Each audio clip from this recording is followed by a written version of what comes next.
Sir నమస్కారం sir. నమస్తే అండి. Sir vintage hero victory Venkatesh గారు ఇప్పుడు త్రివిక్రమ్ శ్రీనివాస్ గారితో ఒక సినిమా చేస్తున్న విషయం తెలిసిందే. అయితే దీనికి కూడా మరి వింటేజ్ వైబ్స్ రావడానికేమో వెంకటేష్ గారి ఓల్డ్ సినిమా టైటిల్ పెట్టబోతున్నట్టుగా వార్తలొస్తున్నాయి సార్. అది కూడా ఈవీ గారి సినిమా 'అబ్బాయి గారు' అని చెప్పేసి.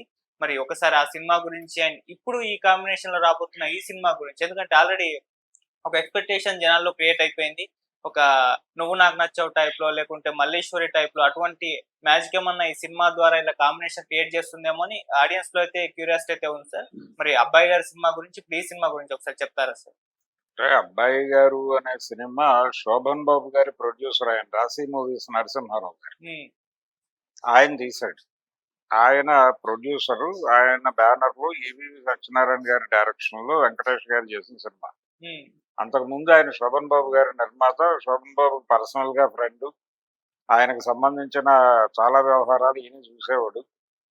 ఇప్పటికీ శోభన్ బాబు గురించి అథెంటిక్ ఇన్ఫర్మేషన్ కావాలంటే రాశి మూవీస్ నరసింహారావు గారే దిక్కు. అయితే ఇక్కడ ఆయన ఆ సినిమాని, నిజానికి ఆ సినిమా కృష్ణ గారు చేయాల్సింది. అది రీమేక్ సినిమా. 'బేటా' అనే పేరుతో అనిల్ కపూర్, మాధురి దీక్షిత్ హిందీలో చేసిన సినిమా. హిందీలో ఆ సినిమాకి 'మాతృక' అది కూడా రీమేక్. అది తమిళ్లో వచ్చిన భాగ్యరాజా గారి సినిమా. ఆ భాగ్యరాజా సినిమా రైట్స్ కొని వాళ్ళు హిందీలో తీశారు. తీస్తే ఆ 'బేటా' సినిమా చాలా పెద్ద సెన్సేషనల్ హిట్ ఆ రోజుల్లో. బాలీవుడ్ లో అప్పటికి హైయెస్ట్ గ్రాసర్ సినిమాగా అది నిలబడింది. హ్మ్. అది చూసి కృష్ణ గారు కనెక్ట్ అయ్యాడు. కృష్ణ గారు కనెక్ట్ అయ్యి ఆయన కొన్నాడు ఆ రైట్స్ భాగ్యరాజా దగ్గర. ఆ రైట్స్ తీసుకుని ఆయన సినిమా చేయాలని ట్రై చేశాడు. మా మదర్ క్యారెక్టర్ కీలకం దానిలో. ఆ మదర్ క్యారెక్టర్ కి వాణిశ్రీని అనుకున్నాడు ఆయన. ఆ వాణిశ్రీ గారు కృష్ణ గారితో చేయటానికి, పైగా కృష్ణ గారికి మదర్ గా చేయటానికి ఆవిడకి ఏదో ఇబ్బంది అనిపించి చేయనని చెప్పింది. అలా ప్రాజెక్ట్ నెమ్మదిగా డ్రాగ్ అయి ఆగింది. ఆయన దగ్గర 30 లక్షలు పెట్టి కొనుక్కున్నాడు ఈయన. రాశి హ్మ్. మూవీస్ నరసింహారావు గారు కొనుక్కుని ఈవీవి చేతిలో పెట్టి, దానికి జంజాల గారు కూడా పనిచేశాడు ఆ సినిమాకి. జంజాల గారు ఈవీవి సత్యనారాయణకి గురువు.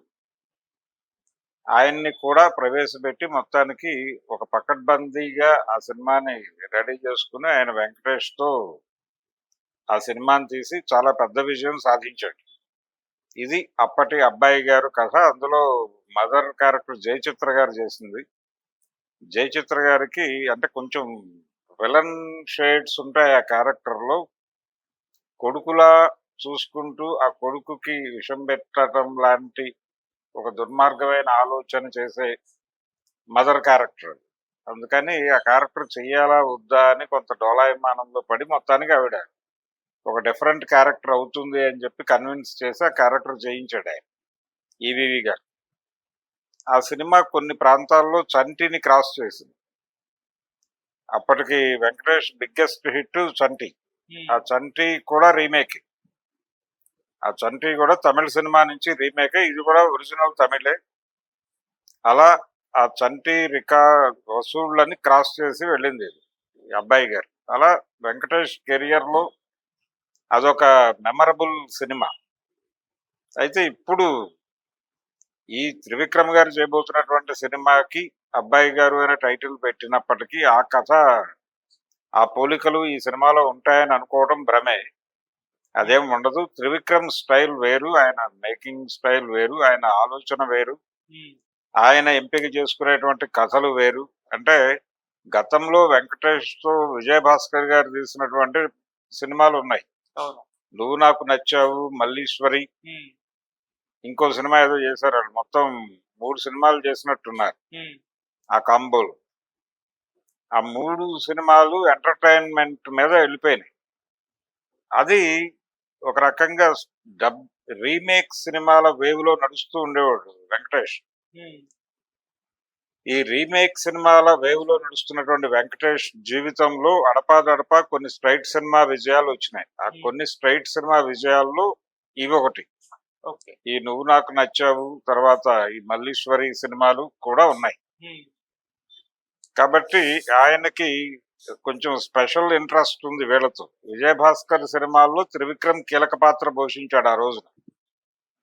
ఆ సినిమాల విజయంలో కూడా ఇతనికి మేజర్ షేర్ ఉంది త్రివిక్రమ్‌కి. అందుకని త్రివిక్రమ్, వెంకటేష్ కాంబోలో ఒక సినిమా వస్తే చూడాలనే అభిప్రాయం ఫ్యాన్స్‌లో బలంగా ఉంది. హ్మ్. అయితే త్రివిక్రమ్ వెంకటేష్‌తో తను చేయాలనుకున్నటువంటి అంటే ఎంటర్‌టైనింగ్ హీరోయిజంని ఒక ఎమోషన్‌తో మిక్స్ చేసి అలా నడుపుకుంటూ వెళ్ళిపోతాడు. దానిలో రొమాన్స్ ఉంటుంది, అన్నీ ఉంటాయి.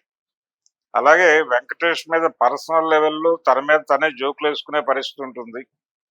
ఇలా వెంకటేష్ నుంచి ఆయన అభిమానులు ఏం కోరుకుంటున్నారు అనేది. అంటే వెంకటేష్‌కి ఒక అడ్వాంటేజ్ ఉంది. రజనీకాంత్ గారికి ఉంది ఆ అడ్వాంటేజ్. హ్మ్. అంటే ఏ రేంజ్‌కైనా వెళ్ళిపోయి ఒక కామెడీ పండించగలరు. అది కొంతమంది హీరోల మీద నడవదు. కానీ వెంకటేష్ మీద నడుస్తుంది. రజనీకాంత్ మీద నడుస్తుంది తమిళ్‌లో. హ్మ్. కాబట్టి ఆ అడ్వాంటేజ్‌ని వాడేసుకుంటాడు ఈయన సంపూర్తిగా. ఓకే.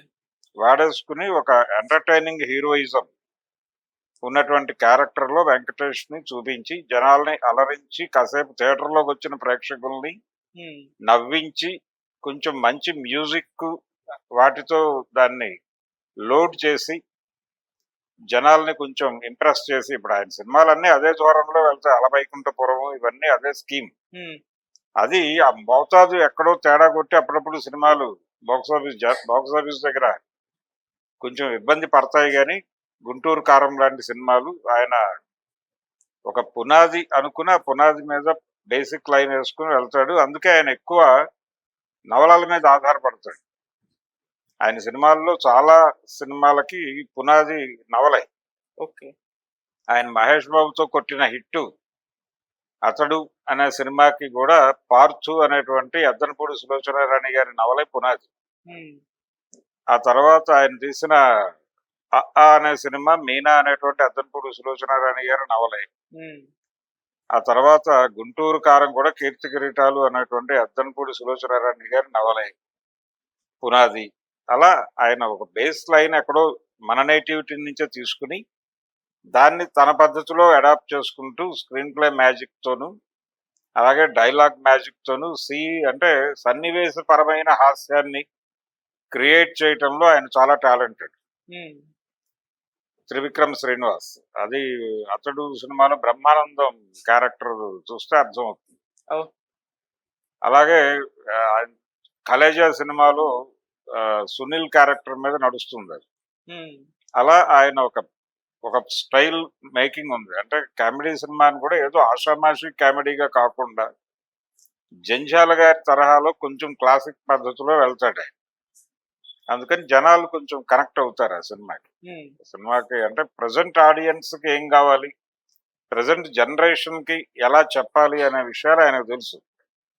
అందుకని డెఫినెట్‌గా ఒక హిట్ సినిమా అయితే ఇస్తాడాయన వెంకటేష్‌కి. వెంకటేష్‌కి హిట్ ఇవ్వడం ద్వారా తన్ని తాను హిట్ ట్రాక్ ఎక్కించుకోవాలి. హ్మ్. ఆయన 'గుంటూరు కారం' అనేటువంటి ఒక చేదు అనుభవం నుంచి బయటపడటం కోసం అంటే 'అలవైకుంఠపురం' అనే పెద్ద సక్సెస్ నుంచి 'గుంటూరు కారం'కెళ్ళి ఇబ్బంది పడి ప్రస్తుతం మళ్ళీ ఒక సక్సెస్ కోసం చూస్తున్నాడాయన. ఆ సక్సెస్ ఈ సినిమాతో వస్తుంది. హ్మ్. అయితే 'అబ్బాయి గారు' అనేది టెంటేటివ్ టైటిల్ అనుకుంటున్నాను నేను. హ్మ్. మేబీ. ఆ టైటిల్ ఉంటుందా, మారుతుందా అనేది ఇప్పుడే చెప్పలేం గానీ, హ్మ్.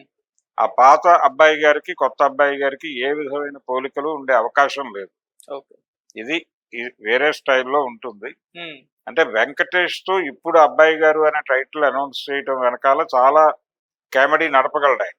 ఓకే. అందుకని ఆ టైటిల్ ఫైనల్ గూడా కావచ్చు. చెప్పలేము. అంటే అధికారిక హ్మ్. ప్రకటన వస్తే గాని క్లారిటీలు రావు.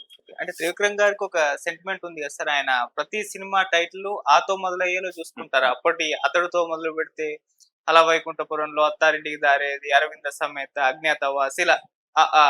సో, ఆ రకంగా ఇది యాప్ట్ అవుతుందేమో ఆయన సెంటిమెంట్‌కి. అవ్వచ్చు. హ్మ్. అంటే సెంటిమెంట్‌కి యాప్ట్ అయినప్పటికి కూడా అంటే 'అ' అనే పేరుతో వచ్చిన టైటిల్స్ గూడా ఇబ్బంది పెట్టిన సందర్భాలున్నాయి ఆయనకి. అవును. 'గుంటూరు 'అజ్ఞాతవాసి'. కారం' ఆయన సెంటిమెంట్ ప్రకారం టైటిల్ లేకపోవడం వల్ల ఇబ్బంది పడింది అనేవాళ్ళకి, హ్మ్. 'అజ్ఞాతవాసి' అనే సినిమా గూడా ఉందిగా. అవును. అది కూడా ఫైనాన్షియల్‌గా పెద్ద లాసెస్ ఏం కాదు గానీ, హ్మ్.